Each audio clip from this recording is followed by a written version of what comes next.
Amma alaikum salam wa rahmatullahi ta'ala wa barakatuh. Za mu so mu ji sunan malamar. Sunana Zulaihat Ibrahim wacce kuka fi sani da Zipiriti. Zipiriti ga ke a taron Ama Award karo na 6 kuma abin alfahari ga shi a jihar Kano. Ya ke kallon abu? Wow, I'm so happy, na ji daɗi. I'm so excited. Yeah. Wannan fata yake ban sani ba a bane ke shiga gasar ne? Ina cikin nominees. Mu ne gaba-gaba. Da wacce waka ko wani fim? Cabbi jambo ya san iyaka aini komi ko ina kika je ina nan. Wallahi. To wani fata ake da shi wajen yin nasara ko kuwa? Da yake nasara an riga an yi sai dai in ce mun gode kwarai da gaske da inviting din mu aka yi da nan as you can see kuma gurin an hada shi sosai, an yi organizing din shi so well.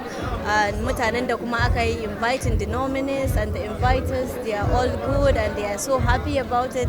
So kowa ya ji daɗi, kowa yana murya mun zo. Ba irin wannan award din ne ba da za a yi yau, a yi gobe, a yi jibi. Award ne wanda ake daɗewa kamun a yi. So kamun a yi sai ya ɗauki wani tsawon lokaci ne da ake haɗawa. So abin murna ne ma ka kasance a ciki.